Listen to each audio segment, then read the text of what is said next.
Baik, di sini saya akan menjelaskan tentang penghentian konsolidasi. Nah, pada konsolidasi, selisih akuisisi yang dialokasikan ke aset tetap harus disusunkan sesuai umur manfaatnya. Contohnya, selisih 80 juta yang dialokasikan pada bangunan dan peralatan disusunkan selama 10 tahun dengan beban tahunan sebesar 8 juta.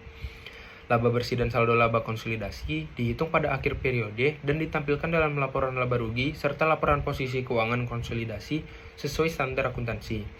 Nah, penghentian konsolidasi ini terjadi jika perusahaan induk kehilangan kendali atas anak perusahaan, baik karena penjualan kepemilikan, pelepasan saham, maupun pengaruh pihak eksternal. Hal ini diatur dalam PSAK 65 yang sudah direvisi pada tahun 2013. Nah, ketika kehilangan kendali, perusahaan induk wajib mengakui hasil penjualan kepemilikan lama serta nilai wajar kepemilikan yang masih tersisa. Nah, ini ada contoh soalnya nih. Misalnya PT Induk menjual 80% saham PT Anak senilai 246 juta dengan nilai wajar PT Anak senilai 410 juta dan nilai tercatat 80% saham senilai 317 juta 200 dan sisa kepemilikan 20% saham sebesar 82 juta. Nah, jadi jurnal yang pertama yaitu penerimaan kas senilai 246 juta ditambah dengan nilai wajar kepentingan saham tersisa PT Induk di PT Anak senilai 82 juta. Nah, dapatlah hasilnya 328 juta. Nah, 328 juta ini dikurangi dengan total kepentingan PT Induk di PT Anak pada tanggal penjualan senilai 317 juta 200. Nah, maka dapatlah hasilnya 10 juta 800. Nah, jadi PT Induk harus melaporkan keuntungan 10 juta 800 pada laba tahun 2022. Nah, kemudian di sini saya akan menjelaskan tentang perlakuan pendapatan komprehensif lain. Nah, jadi pendapatan komprehensif lain ini berisi pendapatan, beban, keuntungan, dan kerugian yang tidak masuk laba bersih. Saldo akun ini ditutup ke ekuitas pada bagian accumulated other comprehensive income. Nah, contohnya, pada 31 Desember, PT Anak melaporkan peningkatan nilai wajar investasi efek dari 20 juta menjadi 30 juta. Nah, selisih 10 juta dicatat sebagai jurnal penyesuaian. Nah, jurnal yang pertama yaitu investasi pada sekuritas tersedia untuk dijual sebesar 10 juta di debit. Kemudian keuntungan investasi belum direalisasi senilai 10 juta di kredit. Nah, kemudian di sini saya akan menjelaskan tentang modifikasi kertas kerja konsolidasi. Nah, jadi dalam konsolidasi, pendapatan komprehensif lain dari anak perusahaan ditambahkan agar laporan mencerminkan jumlah kumulatifnya. Bagian tambahan ini biasanya ditempatkan setelah laporan laba rugi di atas kertas kerja.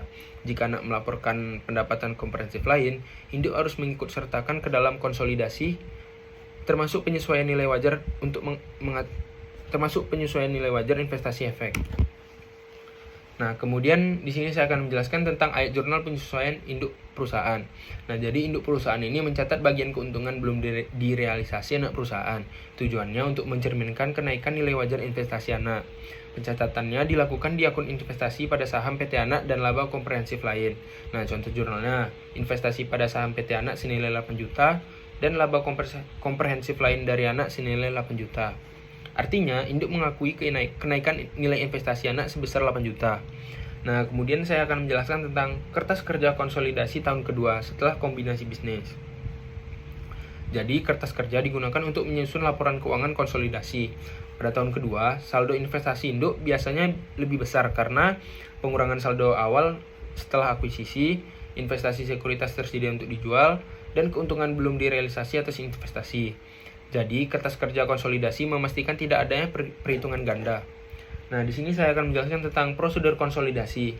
Nah, jadi induk melakukan jurnal eliminasi untuk saldo yang ganda. Kemudian eliminasi dilakukan terhadap saldo investasi pada anak, laba atau rugi komprehensif yang sudah dicatat ganda, dan kepentingan non pengendali juga mendapat alokasi dari laba maupun pendapatan komprehensif lain. Nah, contoh jurnalnya, pendapatan komprehensif lain anak senilai 8 juta dan investasi pada saham anak PT Anak senilai 8 juta, yang dimana ini menunjukkan bagian laba komprehensif lain yang sudah dicatat induk dihapus dari laporan konsolidasi. Nah, di sini saya akan menjelaskan juga tentang alokasi ke kepentingan non pengendali atau KNP. Nah, jadi tidak semua pendapatan komprehensif lain jadi milik induk. Harus dibagi sesuai presentasi kepemilikan anak perusahaan. Bagian kepentingan non pengendali juga diakui dalam laporan konsolidasi. Nah, contoh jurnalnya, pendapatan komprehensif lain senilai 2 juta dan kepentingan non pengendali senilai 2 juta. Artinya, 2 juta tadi itu dari laba komprehensif lain dialokasikan ke pemegang saham minoritas. Nah, baik, di sini saya akan menjelaskan tentang kertas kerja konsolidasi tahun berikutnya. Tiap tahun setelah akuisisi, anak perusahaan menyesuaikan keuntungan belum direalisasi atas investasi. Jika nilai investasi naik 5 juta, induk mencatat bagiannya sesuai proporsi kepemilikan. Contoh kasus, PT anak naik 5 juta, kepemilikan induk senilai 80%, jadi bagian induk dapat 4 juta. Jurnalnya, investasi pada saham PT anak senilai 4 juta, serta laba komprehensif lain senilai 4 juta. Artinya, induk mengakui bagian laba komprehensif lain dari anak. Baik, di sini saya akan menjelaskan tentang inti dari konsolidasi. Nah, jadi tujuan utama konsolidasi itu untuk menyatukan laporan keuangan induk dan anak perusahaan supaya terlihat seperti satu entitas. Bagi investor, kreditor, dan pihak lain, jadi bisa melihat kondisi keuangan grup perusahaan secara menyeluruh. Nah, kemudian mengapa perlu konsolidasi? Nah, kalau induk dan anak perusahaan bikin laporan sendiri-sendiri, bisa ada angka ganda. Contohnya, investasi induk di anak dan ekuitas anak. Dengan konsolidasi, angka-angka itu dihapus atau dieliminasi supaya tidak terjadi double pencatatan. Nah, proses utama konsolidasi yang pertama yaitu eliminasi saldo investasi induk pada anak dengan ekuitas anak, kemudian menghapus transaksi antar perusahaan, kemudian mengalokasikan laba atau rugi dan pendapatan komprehensif lain ke induk dan kepentingan non-pengendali atau pemegang saham minoritas. Kemudian saya akan menjelaskan tentang pertimbangan tambahan dalam konsolidasi. Nah, laporan keuangan konsolidasian membutuhkan dasar konseptual dan prosedur yang tepat. Sebelum masuk ke transaksi antar perusahaan, terdapat beberapa hal tambahan yang harus diperhatikan untuk melengkapi serta memperjelas proses konsolidasi.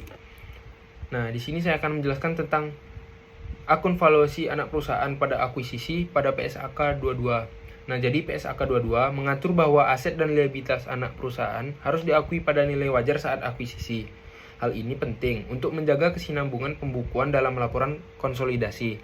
Nah, beberapa akun seperti akumulasi penyusutan maupun aset lainnya perlu dinilai kembali. Penilaian ini wajib dipertimbangkan serta secara berkala dalam setiap laporan konsolidasi. Nah, baik, di sini saya akan menjelaskan tentang saldo laba negatif anak perusahaan saat akuisisi. Nah, jika anak perusahaan memiliki saldo laba negatif atau defisit pada saat akuisisi, akan timbul masalah dalam konsolidasi. Untuk mengatasinya dibuat ayat jurnal eliminasi, di mana defisit anak perusahaan dieliminasi dengan jurnal kredit sehingga hanya menyisakan investasi induk sebagai pencatatannya. Nah, ayat jurnal eliminasi investasi adalah sebagai berikut. Nah, contohnya modal saham biasa anak perusahaan, kemudian selisih di debit, kemudian ada saldo laba investasi pada saham PT anak, kemudian mengeliminasi saldo investasi di kredit. Nah, kemudian yang terakhir di sini saya akan menjelaskan tentang akun-akun ekuitas pemegang saham lainnya. Dalam laporan konsolidasi, ekuitas pemegang saham biasanya hanya mencakup saldo laba dan modal saham nominal. Namun pada kenyataannya, struktur ekuitas bisa lebih kompleks, misalnya adanya saham preferen atau berbagai jenis modal di setor. Perlakuan atas akun-akun tersebut dalam proses konsolidasi.